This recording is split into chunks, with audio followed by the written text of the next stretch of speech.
ગુજરાતમાં પડી રહેલા ધોધમાર વરસાદ વચ્ચે એસટી સેવાને અસર પડી રહી છે। સુરતથી ઉપડતી 70 બસો રદ કરવામાં આવી છે।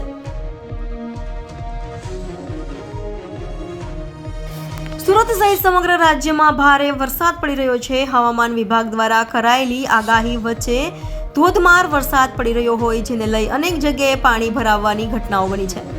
ત્યારે એસટી બસને પણ અસર થઈ છે। સુરતથી ઉપડતી 70 બસો રદ કરાઈ છે, જેમાં સોમનાથ, પોરબંદર, જૂનાગઢ, ગોધરા, દ્વારકા, ઝાલોદ, દાહોદ રૂટની બસો રદ કરાઈ છે।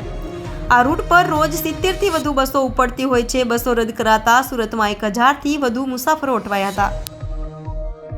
પીવી ગુર્જર વિભાગીય નિયામક।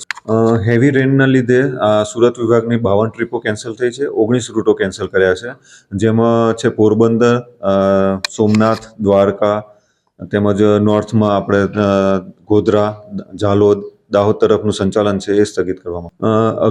રેનના લીધે અગમચેતીના ભાગરૂપે આ સંચાલન બંધ કરવામાં આવેલું છે, જે અને અત્યારે આશરે 500 થી 1000 પબ્લિકનો જે એમને મુસાફરી કરી શક્યા નથી, પરંતુ આ જે હેવી રેન છે અને અગમચેતી ભાગરૂપે મુસાફરો પાણી ઊંચું થાય અને સંચાલન ચાલુ થાય પછી મુસાફરી કરે એવી વિનંતી છે।